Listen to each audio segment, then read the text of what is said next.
Hello friends, today we are going to discuss on the tubular reabsorption and tubular secretion. So one by one we deal all the tubular reabsorption and tubular secretions. Let's start. So first, the principle of tubular reabsorption secretions. So about 99% of the filtrate water reabsorbed into the bloodstream by the epithelium cell of the renal tubule and ducts. So about 99% is reabsorbed by the renal tubule and duct cell. So major contribution is done by the proximal convoluted tubule. So large amount of reabsorption is on the proximal convoluted tubule of the nephron. So those substances which are absorbed, reabsorbed are the sodium, potassium, calcium ion, chlorine ion, bicarbonate and phosphate. So these ions are absorbed by both active and passive process. So most of the small size protein and peptides, they are filtrate in the filtrate membrane. So they also reabsorbed by the pinocytosis. So we already discussed that if the size of the protein is less than the 0.06 to 0.07 millimeter, so those protein and peptides come out the filtrate membrane. So you remember this thing. In last lecture we also studied that filtrate membrane. So in this lecture we study that if the protein या molecule size is less than 0.006 to 0.007 micrometer. I am telling that the size or diameter of that molecule is in this range, so that molecules come into the next part of the nephron, that is PCT. They filtrate out from the filtrate membrane. So they also reabsorb by the pinocytosis. So in nephron and collecting duct, they also secrete out waste material into the tubule from the bloodstream. So this nephron and collecting ducts also work to secrete out the material into the tubule from the bloodstream. So secreted substance which are come out from the come into the tubular renal tubules are the hydrogen ion, potassium ion and ammonium ion. And some drugs like penicillin, they are come out from the bloodstream and transfer into the tubule. So in tubular secretion, they they do two important outcomes. One is the by the secretion of the hydrogen ion, they balance the pH of blood. So by secretion of by removal of hydrogen ion from the bloodstream, our body pH, our blood pH is maintained, and the secretions of other substance that help them to eliminate from the body in the urine. So waste material, they are come out in the urine. So by these secretions we analyze the urine, and this test is known as urine analysis. So in the urine analysis we test the different drug in the body. So if the person addicted and if the patient take overdose of any drug, so why this test we detect the drug, which kind of drug he taken in past time. So this is one important of these substances secreted out in the urine. So also we also uh, detect that in the athlete, that if the athlete take performance enhancer drugs, so those drugs also will come out in the urine. So this is also another important of these secretion that come out in the urine. So which are drugs that come out in the urine, that are which are that drug are taken by the athlete to increase their performance. So these are the anabolic steroid and plasma and expanders, erythropoietin and amphetamines. So these drugs are also detected by the urine analysis. And urine test can also be used to detect the presence of alcohol and any other illegal drugs like cocaines, heroines, churs, etc. So these also be detected by the urine analysis. So you got these points. These are the important points. These are the principle behind the tubular reabsorption and secretion. Now we see the reabsorption route. In reabsorption route, substance reabsorbed from the tubule lumen and can take to routes perform before entering the peripheral capillary. So if the substance that enter in the enter in the peritubular capillary, they take two route in the tubular lumen. First is the apical membrane and another one is the basolateral membrane. So apical membrane is that membrane which contact in the tubular fluid. So which those the apical membrane are those membrane which are in the inside the lumen are called as apical membrane, and basement membrane are those membrane which contact in the interstitial fluid at the base and side of the cell. So these are the basolateral membrane.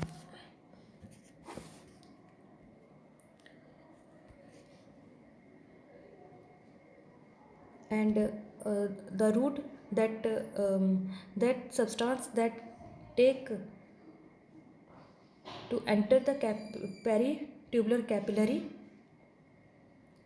to before entering the peritubular capillary, they take the two routes. One is the paracellular reabsorption and another one is the transcellular reabsorption.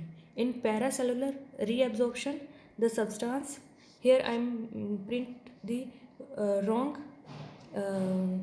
spellings, that the apical membrane, here you note these lines, here you write in point 1 there are paracellular reabsorption route and other is the transcellular reabsorption route. So in the paracellular reabsorptions, the substance directly go into the interstitial fluid by the junction of two cells.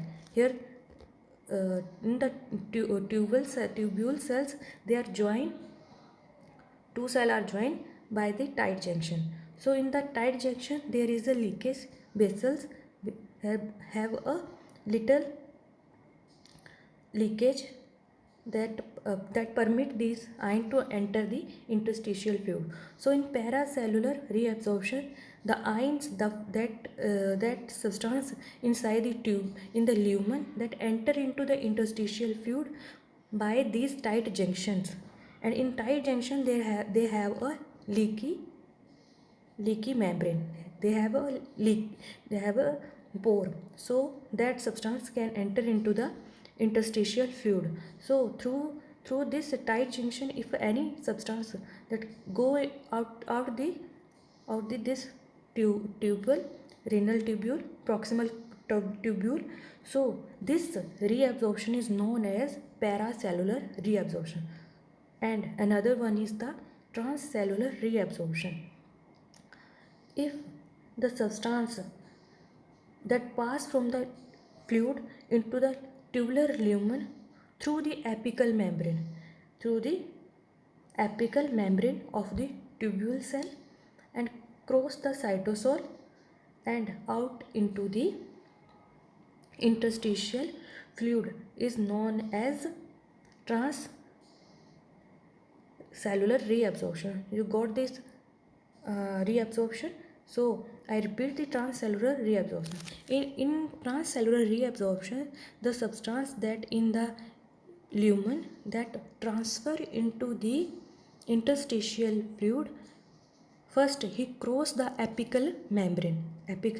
First he cross the apical membrane. So he enter in the cytosol of the tubule cell. So here he enter in this cytosol, and by the process of active reabsorption, active process, active transport, it enter into the interstitial fluid through the vasolateral membrane. So this is the difference between the paracellular reabsorption and transcellular absorption. In paracellular, it transfer through the tight junction. They have in the tight junction they have a leaky nature that pass the material substance into the interstitial fluid. And in the transcellular reabsorption, the substance in the tubule lumen, that substance in the lumen that first cross the apical membrane, this is the apical membrane, and then enter into the cytosol inside the cell, and that transfer through the active transport, and maybe another transport he can be used. And by this transport that substance can cross the basolateral membrane and enter into the interstitial fluid, and by the osmosis and diffusion they cross through into the peritubular capillary. So this is the reabsorption route. So here on the top of the there are some lines. So I read these lines. In paracellular reabsorption, water and solutes in the tubular fluid return to the bloodstream by moving between tubule cells. So this is called as this is called as paracellular reabsorption. So these are the paracellular reabsorption. And in the transcellular reabsorption, solute and water in the tubular fluid return into the bloodstream by passing through the a tubule cell. So they cross the tubule cell, and in the paracellular they cross the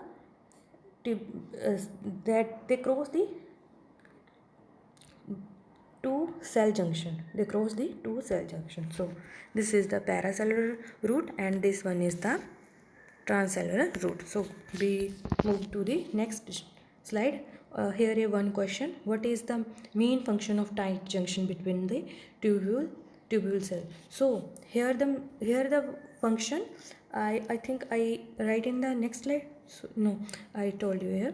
So what is the main function? The main function is that in the apical membrane and vasolateral membrane, they in both the membrane have different type of protein. So one cell protein and another cell protein, they can't mix up. So the tight junction maintain that mixing. So in the apical membrane have different protein, and basolateral membrane have different proteins. If in these cell, in between these cell have no tight junctions, these protein get mixed up, and that transport mechanism is not be do their proper mechanism. Here protein for transfer of substance is different, and here that protein of transfer of substance is different. If they are mixed up, they are attached in the different, if the basolateral membrane protein are attached on the apical membrane, so they disturb the transport mechanism, so that the tight junction help to mixing up the apical membrane protein and basolateral membrane. So this is the main function of that tight junction. So this is all about this question answer. So next we move to the next slide. So here we discuss the transport mechanism. So which type of transport are used to transfer that material into the bloodstream and out of the blood into the tubule. So transport the material through, we already know these terms, that primary active transport, secondary active transport. Here you confuse with the primary and secondary, so I thoroughly you clear these two transport. So let's wait. So next is the symport and antiport. You already know that, osmosis and diffusion, this is also clear. These are the transport mechanism. So first, the primary active transport. In both primary and secondary, the use of ATP. Here the difference between primary and secondary is that in secondary active transport, the hydrolysis ATP means when one ATP is used, there a water can be used, and also the molecule they two molecule can transfer from one place to another place. And in primary, they primary active transport, they against a concentration, both are the against the concentration, so that's why the ATP are used. But in primary, there is transport of one molecule from against a concentration. Here transfer of two molecule, but in secondary there is one molecule has transfer with the junction of another molecule. That molecule may have no against the concentration, but one molecule that against the concentration, they join together and move from one place to another by the use of hydrolysis ATP. Means one ATP used and also a use of water. So this is active and primary and secondary active transport. This primary and secondary I will explain in the another chapter, that is the different chapter. So hope I will take that topic lecture also. So we clear in better manner.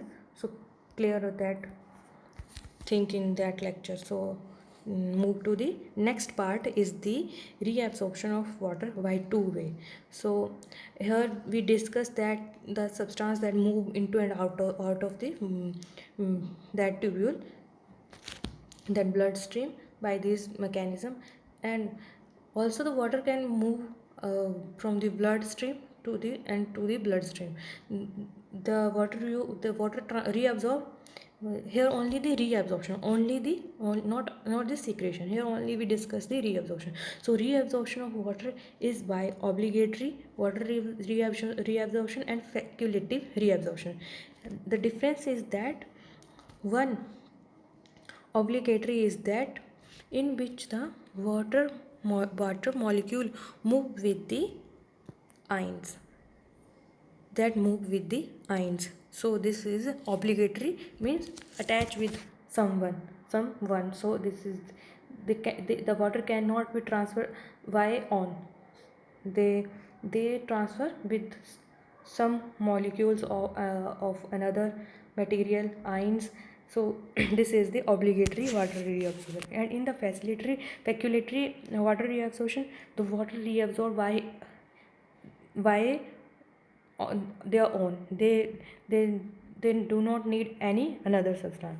So this is the facultative water reabsorption. Means facultative means capable of adapting to a need. When water is needed, they reabsorb.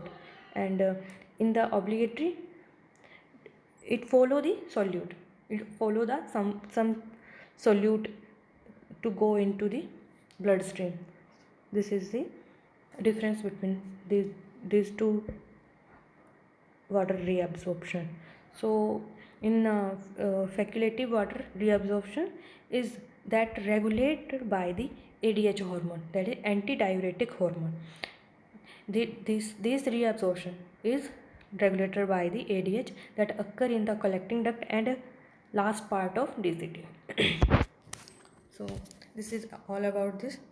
Next,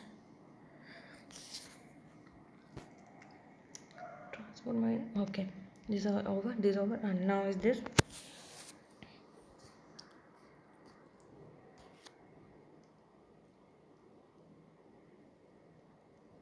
So reabsorption of glucose, sodium glucose symport in PCT. Symport is that the transfer of two molecule in same direction, the meaning of symport. So here in diagram we see that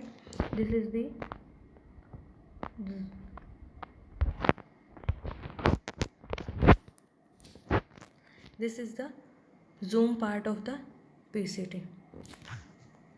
So sorry,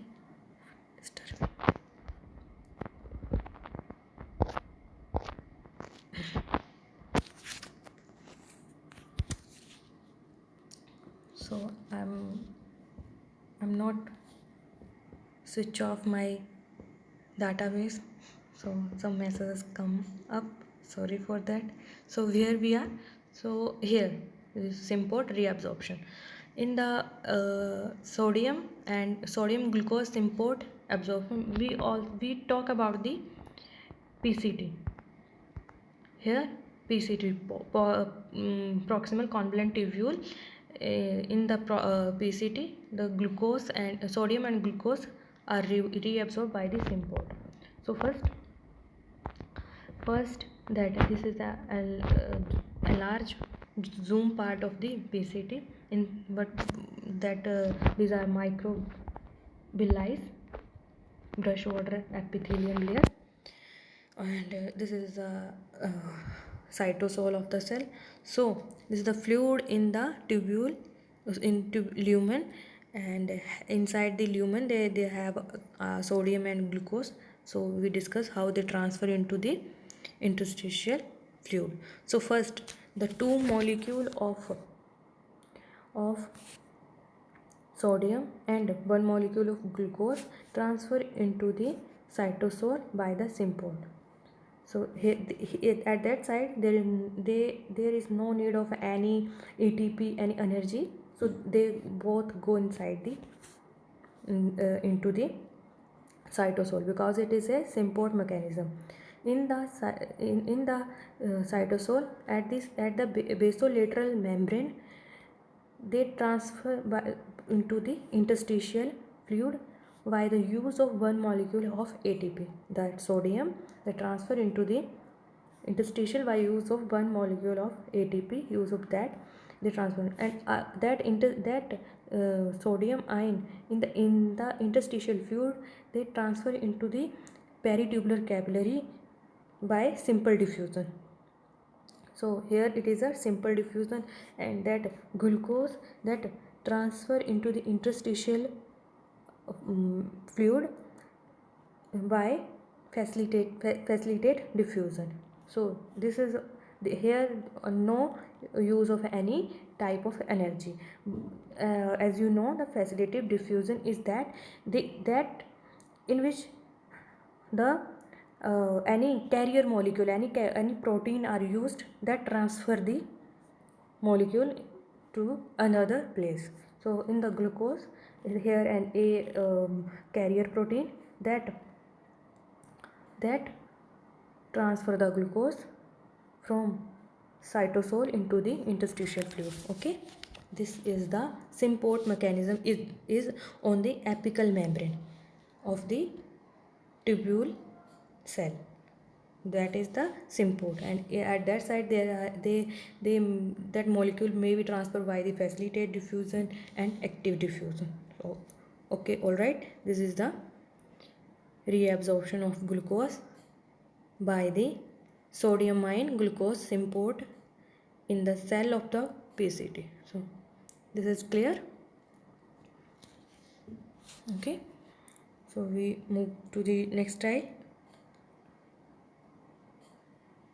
This question is also clear. How does the filtrated glucose enter and leave the PCT? So it is enter by the symport, and with the help of two sodium ion, and that leave this PCT by the facilitated diffusion.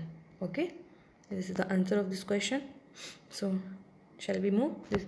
And this is the sodium. You also clear by this diagram. This is a sodium potassium pump. By the use of sodium potassium pump, that molecule sodium come out the PCT. Okay, this is the action of sodium hydrogen antipode of PCT. This is the antipode. Antipode means is that that substance, one substance go inside and another come out the cell. So this is the antipode. So in this we see that sodium ion, first sodium ion go inside, and along that hydrogen ion come out. So where that hydrogen ion come form? So in the cell they have H2 CO3, hydrogen carbonate. Okay, inside the cell this is H2O3 inside the cell.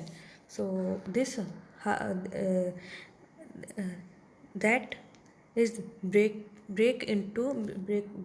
down into hydrogen ion and HO3 ion, that break into these two parts, and the hydrogen are moved out the cell at the time of antipode, that sodium ion enter into the cell, and HCO3 negative that come out from the PCT by facilitated diffusion into the interstitial fluid. And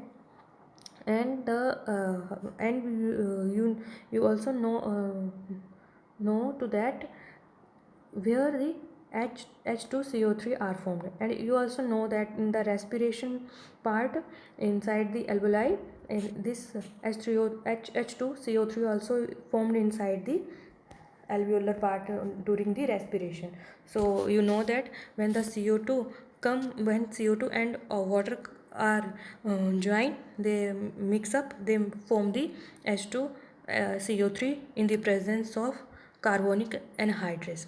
In that enzyme, that form the H2CO3, and these all H2CO3 are break down into hydrogen ion and HCO3 negative, and that are H3 are move out from the PCT into the interstitial by the facilitated diffusion, and hydrogen ion move into the lumen by antipode.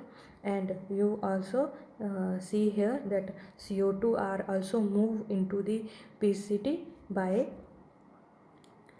diffusion, and here you also see that CO2 also move from the peritubular capillary to PCT by diffusion.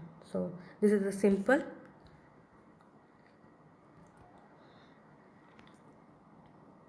mechanism of action of sodium hydrogen antipode.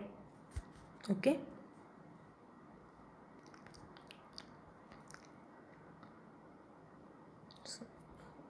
so this is a kind of secondary active transport, because they use the here also ATP are also be used. So this is a simple. Okay, so and another one is the reabsorption of H3O HCO3. So that in last slide you also see that H3O HCO3 negative, and here we also deal with that molecule, how they come, how another way to reabsorption of that HCO3 negative. So in inside a lumen also have these ions as these molecule bicarbonate molecule inside, they also present inside the lumen, that is HCO3 bicarbonate also present in the lumen. So when these ion combine with the hydrogen, they form the bicarbonate H2CO3, and HCO3 is break down into water and carbon dioxide.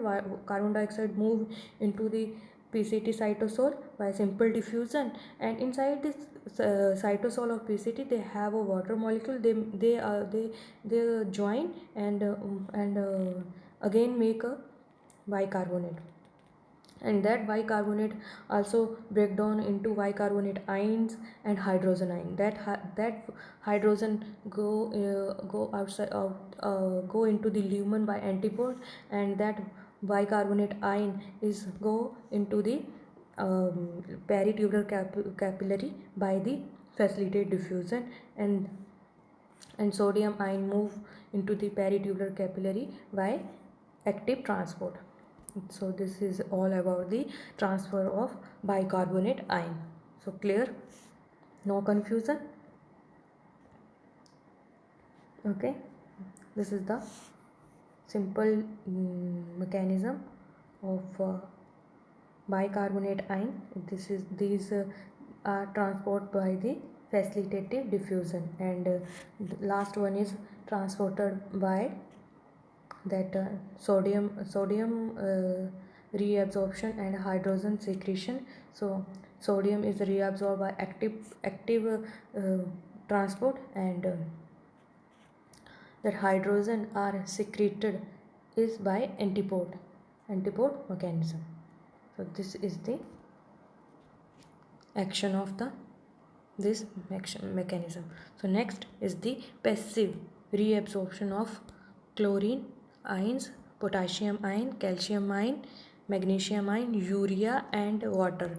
And in the PCT, these are the passive. There is no use of any kind of ATP. So first we see that ions and urea transport into the PCT through the diffusion, and then it enter into the peritubular capillary by simple diffusion. Some go through the tight junction, that is the paracellular, and some are go through the transcellular reabsorption. So this is the transport of these calcium, magnesium ion and potassium ion and chloride ion and urea reabsorption.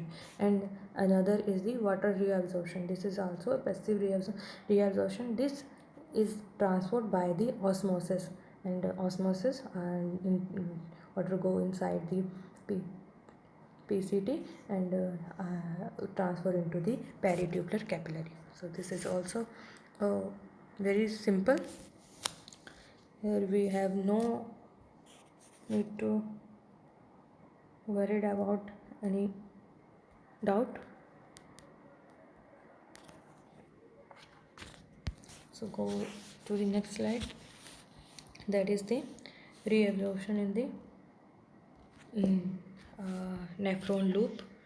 So first we saw that sodium in last 2-3 slides we see that the reabsorption in the PCT. Now we see that reabsorption inside the nephron loop. That is the nephron loop. We also know that loop of Henle. So first is the reabsorption of sodium, potassium and chloride 2 chloride ion by symport mechanism in the thick ascending, that is the that part attached to the PCT, that is the thick ascending. So you note at the PCT that attached to the DCT part. So that part is the thick ascending lymph of nephron. So in this diagram you see that this is the thick cell, ascending cell. This is the fluid inside the lumen. These are the inside ions inside the lumen, and these are the cations that pass through the tight junction. So we one by discuss the why this what happened in this sim transport. So as the word the sim means, that ion move into the cell in same direction. So here you see that sodium 2 chloride ion and potassium ion, they move into the cell in same direction. Okay, so they enter into the cytosol, and after that here the potassium sodium potassium pump that help to transfer the sodium into the peritubular capillary by the use of 1 ATP, and the two molecule of chloride they use the leakage channel. Yes, we also see that in the tubular membrane have a leaky channel. So 2 chloride ion use the leaky channels, and potassium um, ions they also transfer into the cytosol, but to maintain the concentration inside the cell that ion come into the lumen by the use of leaky channels. As you know that concentration of potassium ion is more inside the cell as compared to the lumen. So this is the reverse mechanism, that if sodium ion go into, so that also come out that cytosol into the lumen. And in the cations they move into the peritubular capillary by the tight junction leakage, and this reabsorption is known as the paracellular reabsorption. So these ions move into the peritubular capillary by the use of paracellular reabsorption, and cations are sodium may be transported by the symport and by the paracellular reabsorption. Okay, and this membrane, the ascending so thick ascending membrane is impermeable to water. Okay, so here water is not be reabsorbed.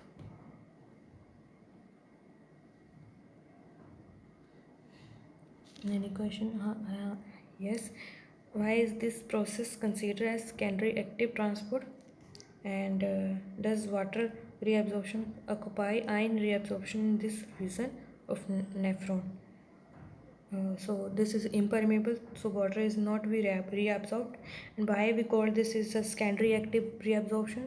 Because here the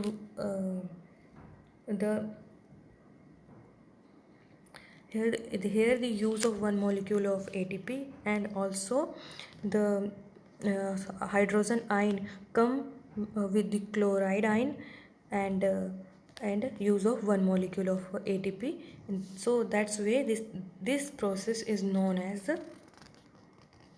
secondary reactive transport. Because in secondary active transport, one molecule enter along with the another molecule, and in this mechanism there is also a use of 1 ATP. So that why we call this process as a secondary active process. If any doubt you have don't know, you did not understand the primary and secondary reabsorption, you comment in the comment box, and I'll definitely make a video on that transport, so you clear your doubt what is the meaning of secondary active transport and primary active transport.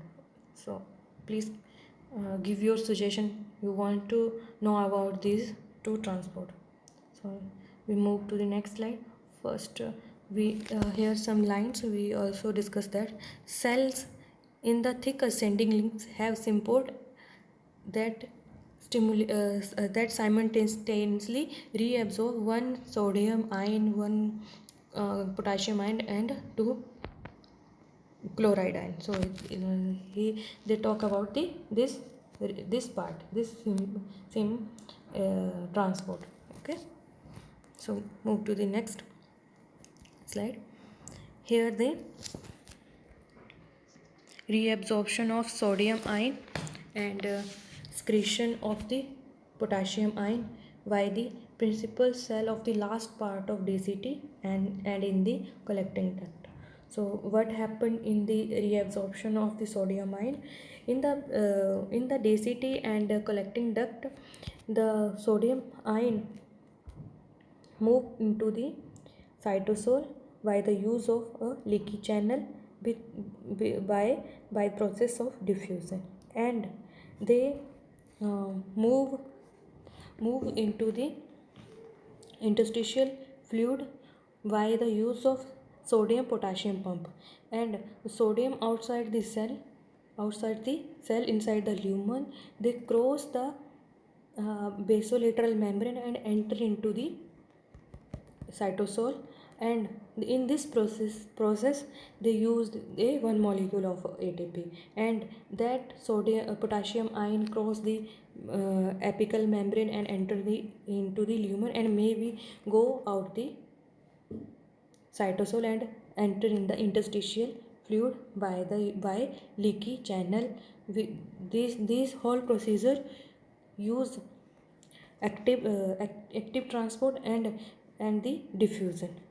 In the basolateral membrane, this procedure are done by the active transport, and at the apical membrane, here we see that there are diffusion of molecule, and also potassium ion diffused on the basolateral membrane. So you clear these points where the transport of that molecule is occur. So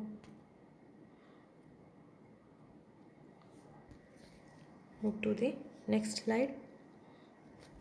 Another one is the homeostasis regulation of tubular reabsorption and tubular secretion. So maintaining the homeostasis, how they are maintain the homeostasis, that reabsorption and secretion. So in the maintaining the concentration inside the body, maintaining the concentration of iron inside the body, the use of 5 hormone by the 5 hormone that affect the extent of sodium and calcium ions in water, as well potassium secretion by the renal tube. So these hormones are the angiotensin 2, aldosterone, antidiuretic hormone, arterial natriuretic peptide, parathyroid hormone. Almost you know their functions, how they work on the blood vessels, on the blood volume, on the blood pressure. So we already deal these hormone in the last lecture, except the that parathyroid hormone. This is the new hormone that we are going to discuss. Almost all we are discussed that that hormone also works same in this reabsorption in the to maintaining the homeostasis. So first we see the that renin angiotensin aldosterone system. So in this system, what happened, if the blood volume and blood pressure is decreased, the wall of afferent are less stretched. So what happened, the stretching on the blood vessels, that afferent arteriole is decreased. So that juxtaglomerular cell that we see in the last lecture, where these juxtaglomerular cells, uh, uh, those cell that afferent arteriole modify into the smooth fiber, that cells are called as juxtaglomerular cell. So these cells secrete the renin into the blood, and what happened, that renin, uh, that renin work on the angiotensin 1. So this angiotensin is formed by the um, angiotensinogen. This product is formed by the liver. So what happened, when renin is secreted by the juxtaglomerulus, this is juxtaglomerular secretion. So this enzyme, this enzyme work on the angiotensinogen, that is 40553 amino acid long chain, and that renin work on the angiotensinogen, and that converted into angiotensinogen 1, and angiotensinogen 1 is 10 amino acid long chain. After that, the angiotensinogen converting enzyme that are produced by the lung. So you see that it is produced by lung. So this converting enzyme convert the angiotensin 1 into the angiotensin 2. So it is a 8 amino acid long chain. So that angiotensin 2, first we see their work on the vessels. So they contract the blood vessel and elevate the blood pressure by contraction, decreasing the lumen, decreasing the diameter of the vessels. If the area of the tube is decreased, the pressure will be increased. By this mechanism, blood pressure is increased. And in the kidney, they stimulate the adrenal cortex. In the top of the, in the apical of the kidney, we have a gland, adrenal gland, that have two part, adrenal cortex and adrenal medulla. So that angiotensin 2 work on the adrenal cortex. They stimulate the aldosterone. So this aldosterone, they contract, they work on the that part, that is nephron, to to increase the secretion of sodium and absorption of water. Why this, the sodium is excreted into the tubule and increase the reabsorption of water to decrease the osmolarity and increase the volume of blood. By increasing the volume of blood, this increase that elevate the blood pressure. So this is the effect of angiotensin 2 on the kidney.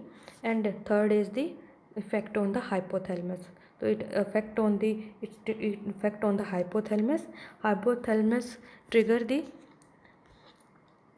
uh, part of the that trigger on the drink of the water. By stimulating the hypothalamus, we feel too thirsty, and we drink water. By taking water, the filtration rate is increases, that come to the normal point, and more absorption of water and increase the blood volume, and by increasing the blood volume also blood pressure will increase. So this is all about the angiotensin 2. So angiotensin 2, this is, we read this line and explain I explain these three lines. Okay, so angiotensin, that angiotensin 2 affect the renal physiology in three way. Here we deal with the only the kidney part, renal part. So we see the effect of angiotensin 2 on the renal physiology. First is the decrease the GFR rate by causing vasoconstriction of the afferent and efferent arteriole. As you know, if the GFR rate is increased, more and more ions, water will be reabsorbed, and this all increase the blood volume. Okay, and so first is the decrease the GFR rate by constriction of the afferent arteriole. So next is the enhance the reabsorption of sodium and water in the PCT by stimulating the activity of sodium and hydrogen antipode. We see in the last slide that antipode, this antipode. So in by this antipode, reabsorption of water and sodium is increased. Another one is the, it stimulates the renal cortex to release the aldosterone hormone that stimulates the principal duct of the collecting duct, that stimulates the principal cells of the collecting duct to to to reabsorb more sodium ion and excrete hydrogen ion.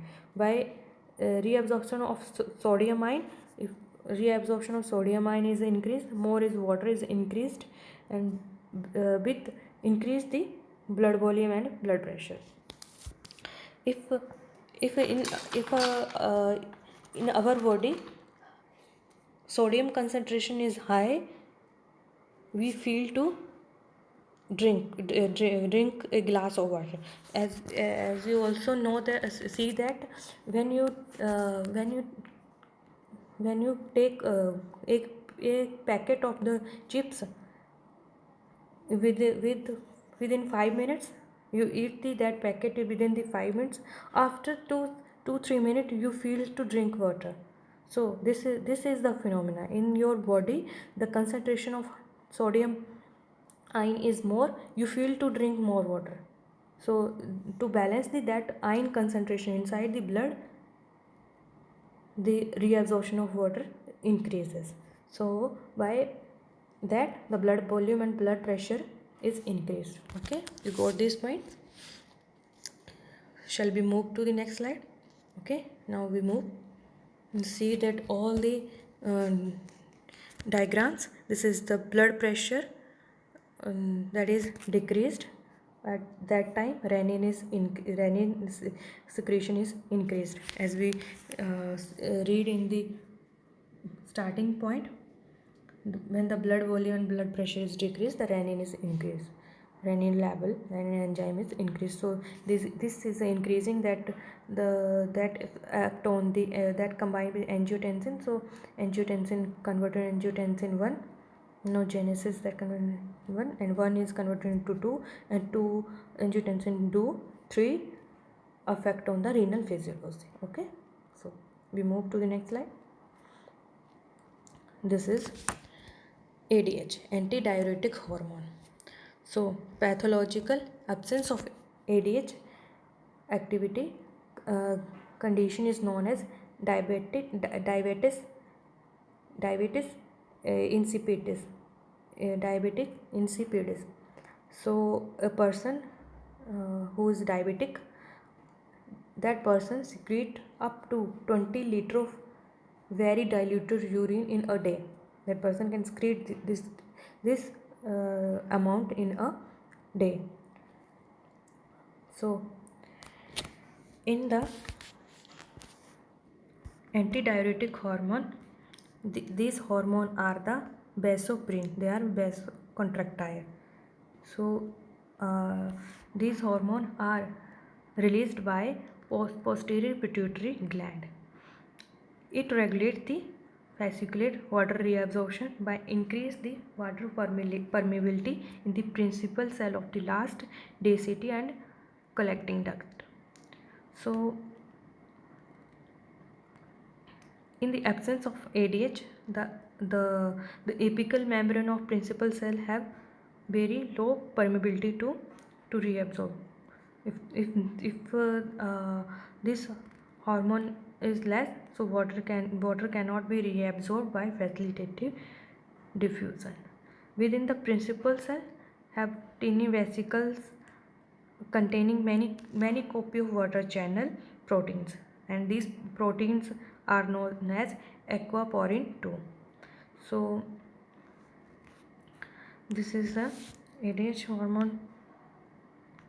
So if the increase in the blood volume and pressure, the ADH level decline. That aquaporin 2 channel are removed from the membrane, apical membrane, by the endocytosis. If the blood volume is increased, so that protein are removed from the apical membrane by the endocytosis, because the function of ADH hormone is the reabsorption of water. If the level of the blood volume is increased, so these carrier protein are removed, so no more water can be reabsorbed from the DCT and collecting duct. So here we see the in the picture that most of water reabsorption, about 90% is obligatory and 10% is facultative. So about 90% that are absorbed by follow the solute, and 10% is through facultative reabsorption. So here the stimulate that disturb the homeostasis by the osmolarity of the plasma and interstitial fluid. What happen if the inside the body blood volume is decreased, by decreasing blood osmolarity, they respond on the osmoreceptor in the hypothalamus, and hypothalamus transfer the input through the nerve impulse, and that hypothalamus transfer the information into pituitary gland, and pituitary gland transfer to release the ADH. So that ADH level is increased in the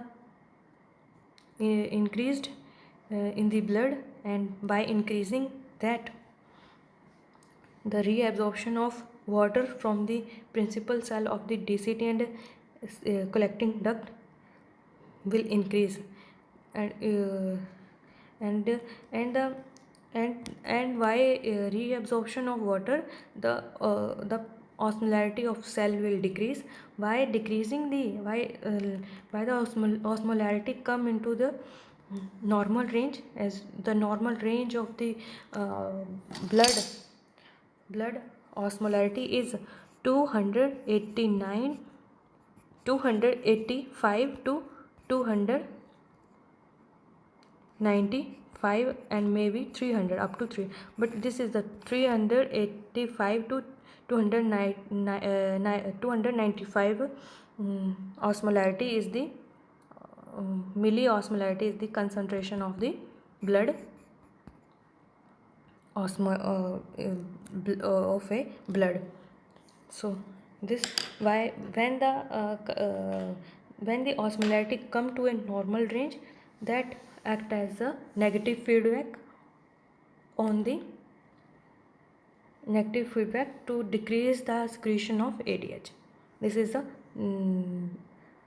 negative response. When the osmolarity come in the normal range, that act as a negative feedback and decrease the level of ADH. the blood. Okay, so here we see that about 99% of filtrate water is reabsorbed by renal tubule and collecting duct.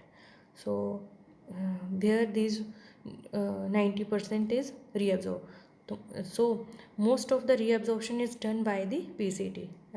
Then so in the PCT 65% of the water is reabsorbed, and in the nephron, loop of nephron, they absorb 50%, and in the DCT and collecting duct they absorb the 90%.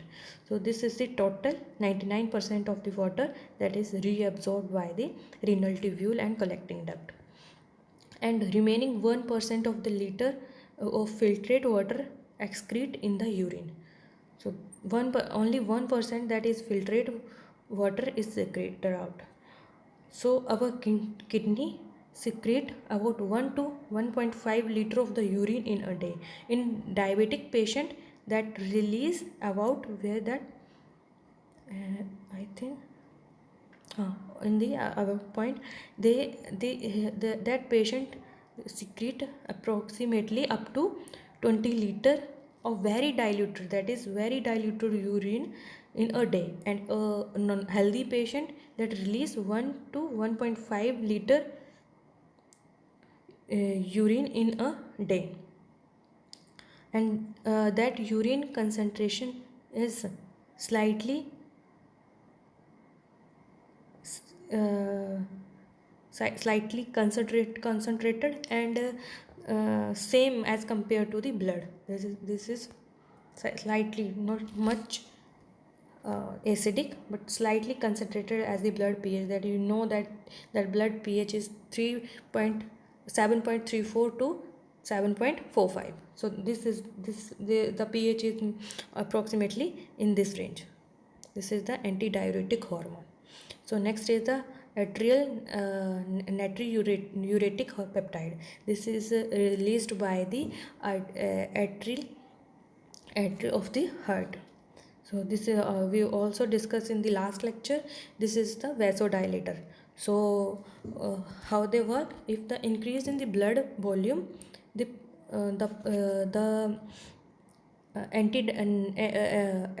atrial natriuretic peptide is released from the heart.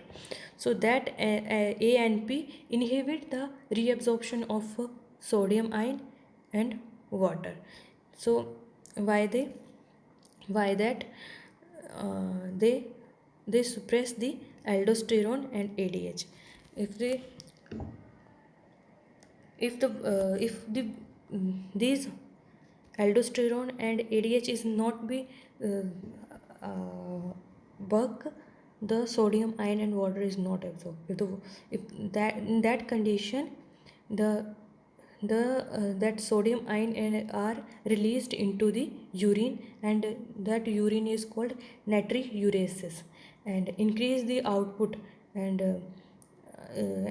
that urine come out in much amount, because the water is also not be absorbed by the PCT and collecting duct. So that urine is called diuresis. By that, by this process, the blood volume and blood pressure is decreased. This hormone ANP is work when the blood volume is increased. So heart release the ANP, and that ANP inhibit the reabsorption of sodium and water in the PCT and collecting duct. If that are not be reabsorbed by the PCT and collecting duct, they are excreted into the urine, and by this the blood volume is decreased. So this is all about the ANP, atrial natriuretic peptide. Next, our last hormone, fifth hormone, is parathyroid hormone. The level of the calcium ion in the blood, if the level of the calcium ion in the blood is decreased, so the parathyroid gland release the parathyroid hormone. Here you write the level of the calcium in the blood decreased. The parathyroid hormone is released by the parathyroid gland, and that hormone stimulate on the DCT to reabsorb the calcium ion into the blood. So by decreasing the level of calcium in the blood, that hormone stimulate the act on the DCT to absorb the calcium ion. So this is all about the parathyroid hormone. They work on the calcium level in the blood. This is the table of homeostatic regulation of tubular secretion and reabsorption. First, these are all 5 hormones. First, angiotensin. Major stimulate that trigger the release is that if the blood volume is lower and the blood pressure is lower, they stimulate the release of renin to production of angiotensin 2, and renin is produced from the JAXA cells, juxtaglomerular cell. So this mechanism and site of the action. So why this mechanism? They stimulate the activity of sodium hydrogen antiport in the PCT. So reabsorption of sodium and secretion of hydrogen ion increases the blood volume and blood pressure. How this is happened? Increase the reabsorption of sodium ion, increase the reabsorption of water. By absorption of water, the blood volume and blood pressure is increased. Next is the aldosterone. So in the aldosterone, increased level of angiotensin 2, and that increase the level of potassium, and that promote the aldosterone by the adrenal cortex. So angiotensin promote the release of potassium ion, okay, and by this stimulate, the mechanism that occur is enhance the activity of sodium potassium pump in the vasolateral membrane, and potassium channel are in the apical membrane of the principal cell. So by the stimulation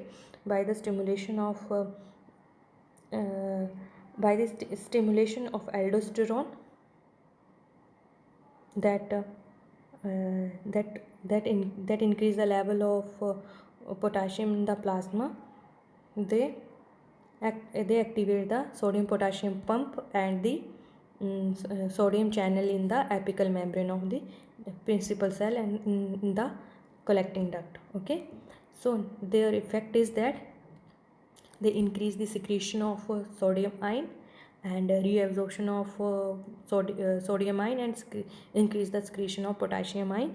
So by the increase of the reabsorption of potassium ion, more is and also increase the reabsorption of water, and by this the blood volume and blood pressure is increased. And another hormone is antidiuretic hormone.